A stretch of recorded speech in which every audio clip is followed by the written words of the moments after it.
Maníaco do Parque, o serial killer que aterrorizou São Paulo, a sombra na floresta. No final da década de 1990, São Paulo vivia o ritmo frenético de uma das maiores cidades do mundo. Milhões de pessoas passavam todos os dias pelas avenidas, estações de metrô e parques da cidade. Mas em meio a essa rotina, algo perturbador estava acontecendo.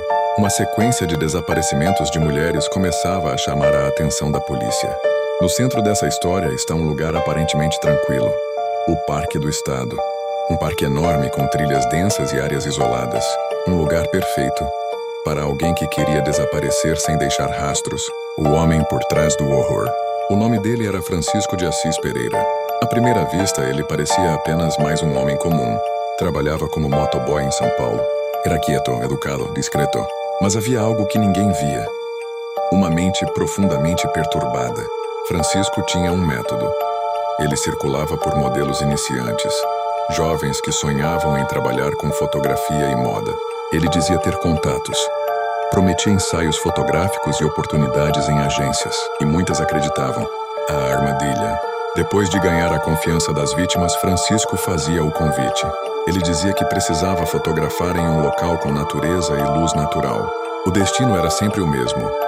O isolado Parque do Estado, uma grande área de mata na zona sul da cidade.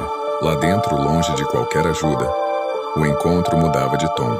O homem educado desaparecia e surgia algo muito mais sombrio. O que acontecia na floresta? Dentro da mata, as vítimas eram atacadas. As investigações revelariam depois detalhes perturbadores. Francisco demonstrava comportamento extremamente violento e compulsivo. Segundo a polícia, ele cometia estupros e assassinatos. Os corpos eram abandonados na mata. Durante meses, o padrão passou despercebido. São Paulo era grande demais. Os desaparecimentos pareciam casos isolados. Até que os corpos começaram a aparecer. A descoberta macabra.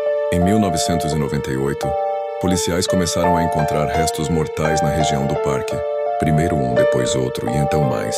A investigação revelou algo chocante. Muitas das vítimas eram jovens que haviam desaparecido depois de aceitar propostas de trabalho como modelos.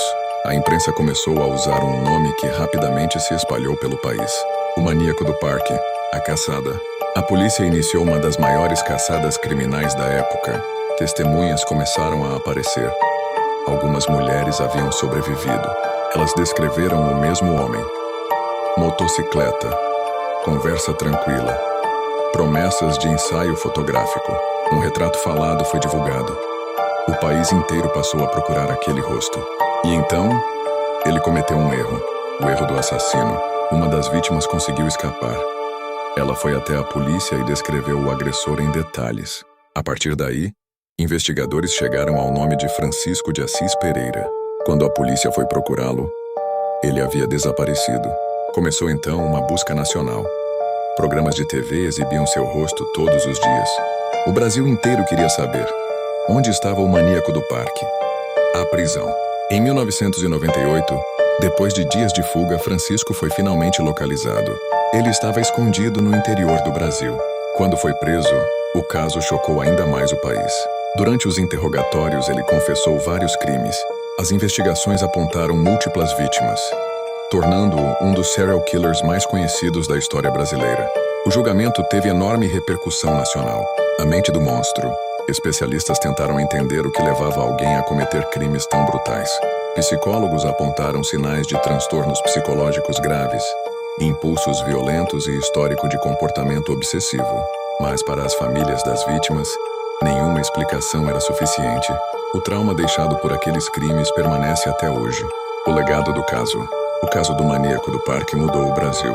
Ele levantou discussões sobre segurança para mulheres, investigações de serial killers, desaparecimentos ignorados, manipulação de vítimas por predadores. Também mostrou como criminosos podem se esconder atrás de uma aparência comum. Encerramento, narração final.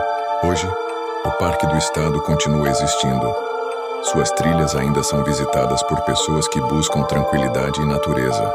Mas para muitos, aquela floresta sempre carregará uma memória sombria. A lembrança de um homem que transformou um lugar de paz em cenário de um dos crimes mais assustadores da história do Brasil.